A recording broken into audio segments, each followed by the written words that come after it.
Okay, so That is true, your argument's invalid. just a couple of things before we get started. So hopefully what you all got through yesterday was that reaction where you had your Fe2 plus, and then you knew the molarity of your Fe2 plus. What you're searching for is the molarity of your MnO4. And here's, again, what I tried to tell you yesterday. You can't use like M1 V1 equals M2 V2, okay? You can't do that because everything is not in a 1-to-1 ratio, okay?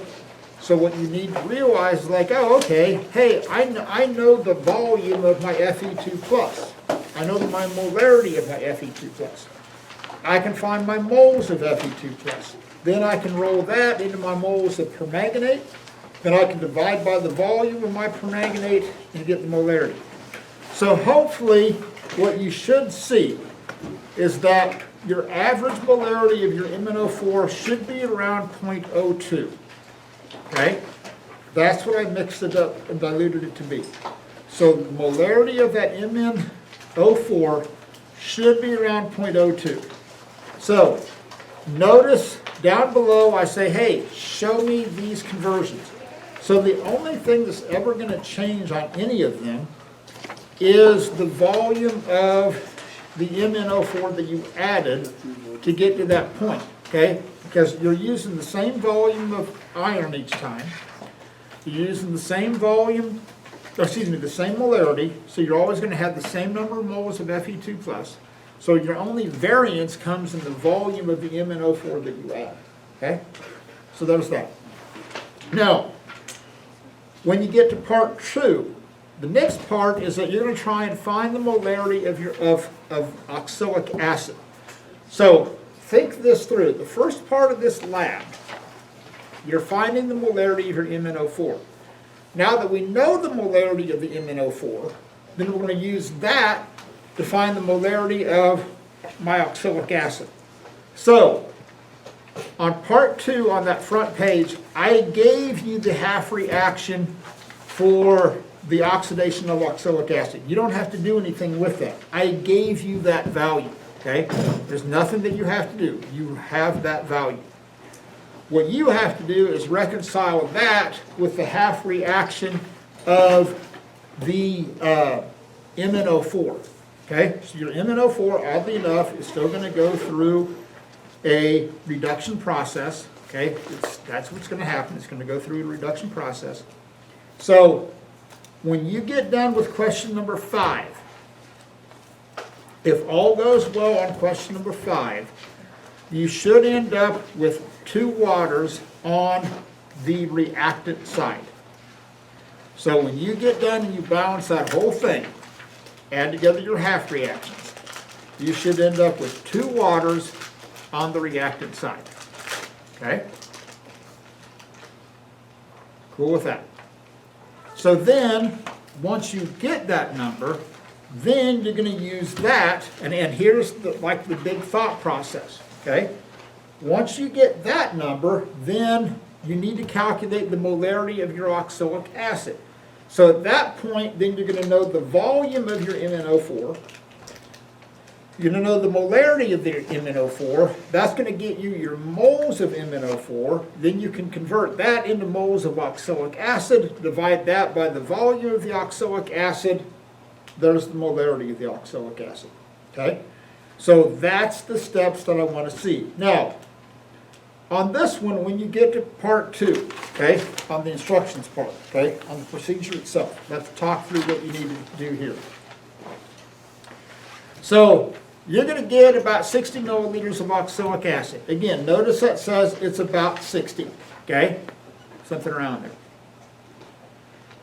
You're going to take a 25 milliliter volumetric pipette, which you all have worked with before, okay? So this way we're going to get exactly 25 milliliters. So you're going to take that volumetric pipette with exactly 25.0 milliliters, okay? And you're going to add 5 drops of MnSO4. Now, what MnSO4 does listen to me. The Mn, this manganese sulfate, is not part of the reaction. What this does is that it acts as a catalyst. Now, we'll talk more about catalyzed reactions later. What a catalyzed reaction does is that it makes the reaction go faster, okay? So it's not, and a catalyst isn't used up as part of the reaction. So the MnSO4 just allows the reaction to take place faster. So don't include the MnSO4 in the overall equation because it's not there, okay? It's in the solution, but it's not part of it, okay? So you're going to see little bottles. I've got 2 bottles on each side that says MnSO4. There's those cute little bottles, okay? Add 5 drops of that. Then you're going to add 10 milliliters of the 6 molar sulfuric acid, okay? Got that. Now, you need to get out a hot plate, and you need to warm this up to about 85 degrees. Now, you have to be very careful when you're measuring that. You want to watch that temperature very closely because if it hits 100, it's going to boil and then you've lost like the volume. So you want to monitor that flask until it hits about 85 and then take it off that hot plate. So just don't crank it up to high and then walk away, okay? Because you're not going to have very much volume in this flask, okay? There's not going to be very much at all. So it's not going to take much to get this thing heated up to 85 degrees Celsius. So I'm going to have the lab quest, I'm going to have the temperature probes, not a big deal. So you're going to do that twice. And so again, so what you need to do, get out your burettes, kind of repeat that process that you did yesterday, run a little bit of DI water through it, run some of that potassium permanganate through it that y'all had yesterday, okay? Y'all know the drill. Rinse that out, then fill that up. Now, I wouldn't, since you're only going to do 2 trials, you don't have to fill that all the way up to the 0 mark. Okay, you can, but you really don't have to because you're only going to run like 2 trials. So, but if you want to fill it up to the 0 mark on that potassium permanganate, you can, okay? It's whatever works. But you don't want to, the other side of it is you don't want to add too little of it, and then you're going to run out, and then you have to add more to it, and that's just a train wreck too. So just whatever works for you. All right, so then you're going to have the molarities of your oxalic acid. Again, I want to see the 2 calculations, okay? And don't just randomly write down numbers. Don't go, 0.012 and then some other numbers and then some other numbers. And then a miracle happens and I get molarity of my oxalic acid, okay? This is a lab write-up. Y'all are in AP chemistry. It isn't just about getting the molarity, it's that someone should be able to take your lab and follow the calculations that you did, okay? And if you just write down numbers, those numbers don't mean anything. You have to not only put the milliliters with them or the liters or the moles or whatever they are, you have to tell me, hey, is this my oxalic acid or is this potassium permanganate? Or is this my Fe2 plus concentration or is it my Fe3 plus? I mean, what's going on? So just randomly writing down numbers doesn't mean anything. You have to put the units with them. Now, when you get to that last question, okay, on the back of the lab. So, elemental iron will dissolve in an acidic environment, okay? So all that means is that if you take elemental iron, so when I say it's going to dissolve in an acidic environment, it's going to be a redox reaction, right? Okay, that's the whole point of it. So if iron dissolves, is it reduced or is it oxidized? Huh? It's oxidized. It's going to be oxidized, right? Okay. It's going to give up some electrons. Okay. So, and it's going to be in an acidic environment. So, what part of an acidic environment is going to react with that iron? The H plus. Yeah. So basically, no pun intended, this is an acidic environment, but your reaction is going to be between the iron and the hydronium ions. Okay, that's the reaction that's going to take place. Don't worry about the strong acid. It doesn't make any difference with that anion. It could be nitrate. It doesn't make any difference. So, when you get to part A, okay, and here's what you have to think through. So on question number 2, part A, I kind of take you through this step by step. First thing you want to figure out how many moles of potassium permanganate. So visualize what happened. You took this iron ore, and iron ore is a blend of different metals, okay? You put it in an acidic environment, you saw bubbles of hydrogen gas form. And then you're going to have these iron ions that are in there. Now, you obviously can't figure out the concentration of the iron ions just by looking at it. You have to have some other means. So what you do is you take that solution and then you titrate it with the known molarity of MnO4. That will allow you to get the moles of the Fe2 plus that were in there. Okay, so it's just like what you did at the beginning of the lab. Okay? Then you're going to look at your equation, and then it's going to go, okay, how many moles of Fe2 plus are in the solution, and then what is the percent of pure iron in the iron ore sample? So what you're going to do is you're going to figure out the moles of iron. You're going to roll the moles of iron into grams of iron, and then you're going to take the grams of iron and divide it by the total mass. So if all goes well on question 2, part C, you should get a percentage of iron around 10%. Okay? Should be something around 10%. If all goes well. Okay, stop that for a second. Sheet. Do not answer this on the sheet. There's only one part that you answer on the sheet, and that's going to be part B because you have to add to this diagram. Everything else is done on another sheet of paper because you're not going to have room to even think about writing all this in this little bit of space. Okay? Again, answers on the left, work on the right. So what this is you're finding the mass of a dry precipitate. Now here, I want you to visualize what's going to happen in this reaction.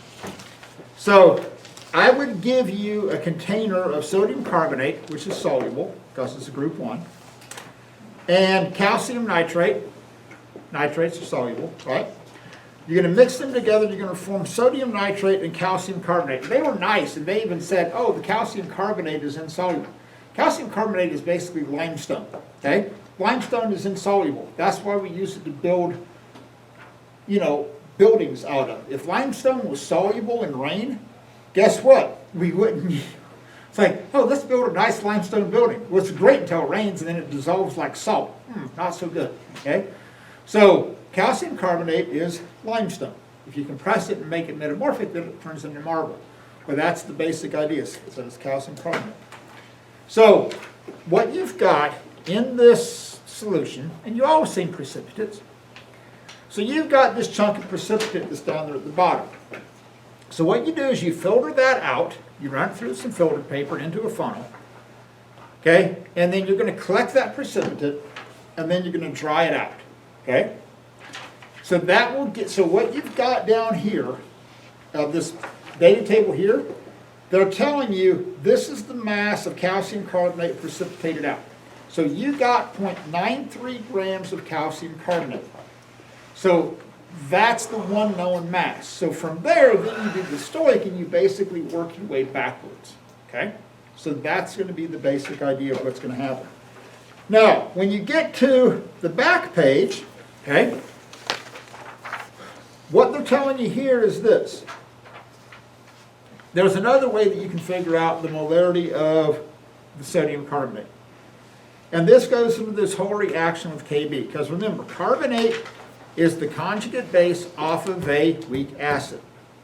Therefore, the conjugate base is strong, and it's going to pull hydronium ions from the water, and you're going to generate hydroxides. So this actually goes through and kind of refreshes your memory on some acid-based stuff, just some general lab procedures.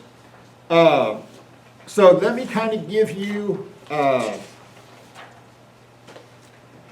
me see. There really isn't any, by the way, I don't know if y'all did this in Chem 1, where you checked if something was an ionic solution. where it conducted electricity. Did you all do that? Yeah, we had a little battery thing and we stuck it in there. Okay, here's the deal. Ionic solutions conduct electricity, okay? Molecular, like if it has sugar in it, or pure water won't conduct electricity. You have to have charged ions to conduct electricity. So that's going to be what's going to happen to your answer on E on this green sheet. It's going to say, after the precipitate forms in this filter, the liquid that just in the filter is used to test to see if it can conduct electricity. What should be observed? Here's your answer. You should say, yes, it should, because of the fact that it has dissolved ions in the solution. Okay? If it was pure water, absolute pure deionized water will not conduct electricity. Okay? Because there's nothing to carry that current through it. But tap water, this is why if you've ever seen like a blow dryer or a toaster, which I find odd, says, do not use in bathtub. Really, who used a toaster in a bathtub? I did. I got hungry. Okay. Anyway, so that's the news. Anyway, so there's that. All right, I am done. When you get done with those 2-oxalic acid titrations, make sure that you thoroughly rinse out those purettes. Thoroughly rinse them. Okay, we're good.